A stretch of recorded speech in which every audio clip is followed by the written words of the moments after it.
की सोच और आज की सोच के बीच में अंतर देखिए। पहली की सोच थी कि जो बजट आपको दिया गया है उसमें से बचत करो ताकि रेवेन्यू डेफिसिट कम दिखे, फिस्कल डेफिसिट कम दिखे। आज की सोच है कि पैसे की कमी नहीं है, लेकिन पैसा का पूर्ण सदुपयोग करके राष्ट्र के निर्माण पे, कैपेक्स पे आप आगे बढ़ो। आज भारत में 23 वंदे भारत ट्रेन चल रहे हैं। 2047 तक इस 23 की संख्या को बढ़ाकर 4,500 वंदे भारत ट्रेन चलेंगे भारत के अंदर 2047 तक।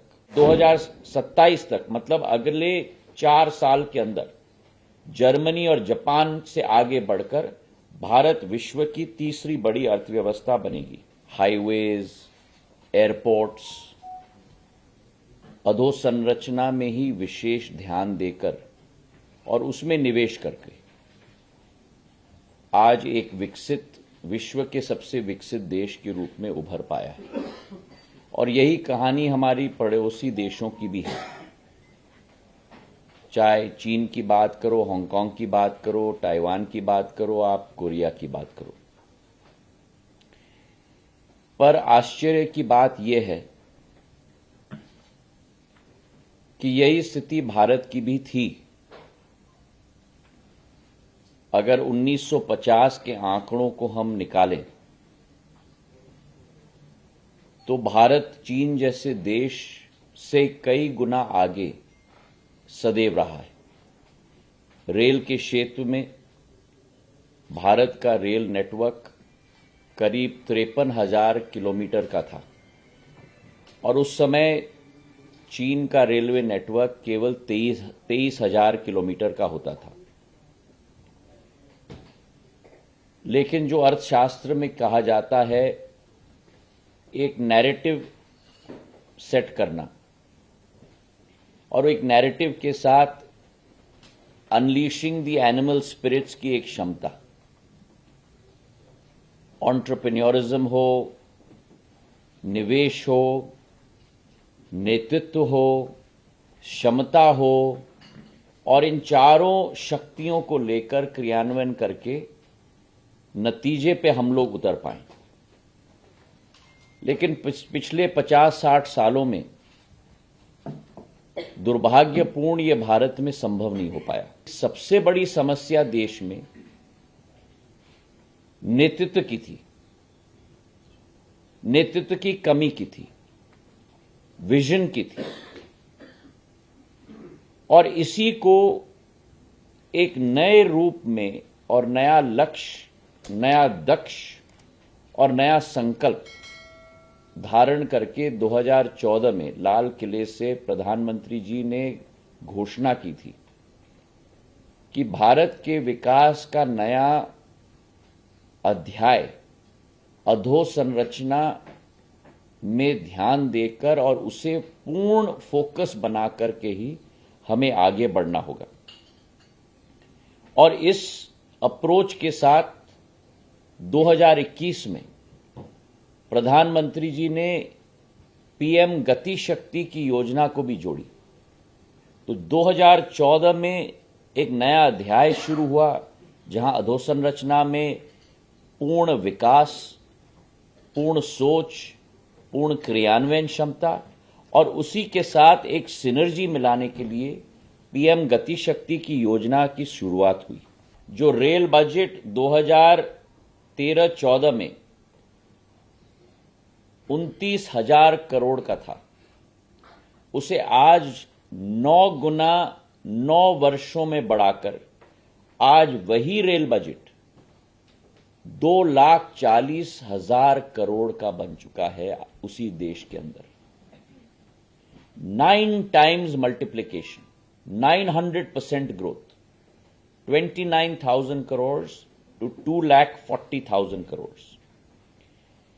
देश की जनता ये कभी कल्पना नहीं कर पाती थी कि भारत सरकार 10 लाख करोड़ का कैपेक्स का इंफ्रास्ट्रक्चर बजट लेकर आगे बढ़ेगी 1 साल के अंदर। पूर्व के जमाने में एक एक रुपया नहीं 8 आने डाले जाते थे। आज 10 लाख करोड़ का कैपेक्स की योजना है 1 साल के अंदर, और प्रधानमंत्री स्वयं हर एक मंत्रालय के साथ फॉलो अप करते हैं क्वार्टरली बेसिस पे कि क्या हम उन कैपेक्स टारगेट्स को मीट कर रहे हैं या नहीं, और अगर नहीं मीट कर रहे हैं तो क्यों। अगर हम देखें कि 2004 से 2014 के बीच में रेल के नेटवर्क में नए रेल 14,985 किलोमीटर का ट्रैक का निर्माण हुआ था। ये 10 साल का रिकॉर्ड है। और 9 साल का रिकॉर्ड जहां 14,985 किलोमीटर का ट्रैक लेइंग का काम 10 साल में यूपीए की सरकार ने की थी, वहीं आज एनडीए की सरकार ने 25,871 किलोमीटर का ट्रैक लेइंग का काम किया है। मतलब ऑलमोस्ट डबल, 14,000 से करीब करीब 25,000 26,000 तक। और आज हमारा रेलवे सिस्टम पूरे विश्व में सबसे तेजी से बढ़ रहा है। अगर आज आप देखो तो सबसे ऊंचा रेलवे ब्रिज पूरे दुनिया में, मैं भारत की बात नहीं कर रहा हूं, एशिया की बात नहीं कर रहा हूं, आईफल टावर से भी ऊंचा पेरिस का, वो आज देश में कहां बना है? वो जम्मू कश्मीर में बना है। सबसे बड़ा दुनिया का आर्च पियर का रेलवे ब्रिज आज वो दुनिया में कहां बना है? देश में नहीं, दुनिया में सबसे बड़ा ब्रिज बना है, मणिपुर में बना है। पहली बार प्रधानमंत्री जी के नेतृत्व में रेल मंत्रालय ने मेड इन इंडिया विश्व स्तरीय सर्विस हमारे वंदे भारत ट्रेन की स्थापना की है, जो 0 से 100 किलोमीटर की रफ्तार तक 52 सेकंड में पहुंच सकती है। और इसी के साथ साथ संकल्प प्रधानमंत्री जी ने लिया है कि 3 वर्षों के अंदर बुलेट ट्रेन हम लोग भारत में लाने जा रहे हैं। तो भारत रेल की सेवा में भी नंबर 1 में पहुंचने वाला है।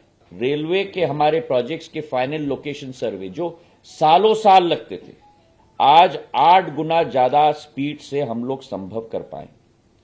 और हर क्षेत्र में अगर यह परिवर्तन आया है तो हम भविष्य का अनुमान लगा सकते हैं कि आने वाले समय में क्या परिवर्तन आएगा। हमारी सोच विचारधारा है कि भविष्य में ऑपरेशनल एफिशिएंसीज हमें बढ़ानी होगी, अधोसंरचना का निर्माण कई गुना ज्यादा बढ़ाना होगा, और इसमें हमने कई लक्ष्य निर्धारित करें।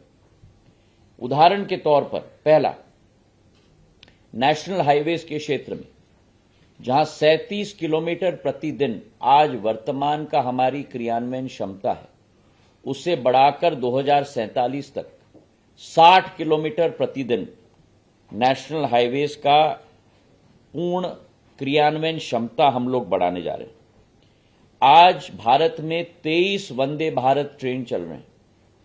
2047 तक इस 23 की संख्या को बढ़ाकर 4,500 वंदे भारत ट्रेन चलेंगे भारत के अंदर 2047 तक।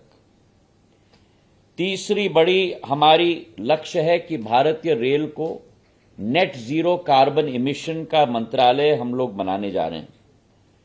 और तीसरी बड़ी अर्थव्यवस्था भारत 2037 तक 27 तक हम लोग का बनाने का लक्ष्य है। आज 5वीं बड़ी अर्थव्यवस्था है, 2014 में हम 10वीं बड़ी अर्थव्यवस्था थे, आज 5वीं बड़ी अर्थव्यवस्था है। और 2027 तक मतलब अगले 4 साल के अंदर जर्मनी और जापान से आगे बढ़कर भारत विश्व की तीसरी बड़ी अर्थव्यवस्था है।